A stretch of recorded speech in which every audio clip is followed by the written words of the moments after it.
В Крыму на 53 рубля сократили прожиточный минимум из-за снижения стоимости продуктов.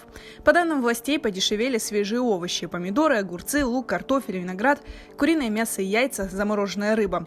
При этом еще в октябре Крымстат сообщал, что стоимость минимального набора продуктов питания в среднем по Крыму с начала года увеличилась на 4,7%. Резкий рост цен зафиксирован на апельсины, морковь, свеклу, сахар, маргарин, крупы, кисломолочные продукты. Повысились цены также на парфюмерные и косметические средства, табачные изделия. Цены на продукты в Севастополе некоторые депутаты и вовсе считают самыми высокими в стране. Рост цен ощущают и жители Крыма. Да все буквально, все. Каждую неделю на 4-5% дорожает. Я вам честно говорю, я на ценники не смотрю. Я захожу в магазин, покупаю то, что мне надо, и ухожу. Чего орать?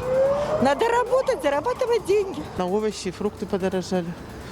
А так, в общем-то, молочное немножко подорожало. Новатор джанкойский там 64 был, теперь 67 литров молока, в общем. Что подорожало?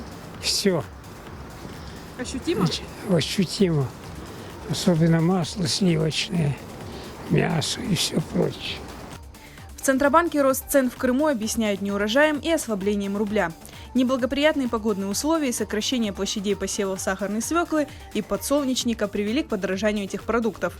Яйца и мясо птицы подорожали из-за повышения стоимости импортных компонентов производства. Ускорение инфляции связывают с временными факторами – снижение урожая ряда агрокультур, ослабление рубля, курортный сезон.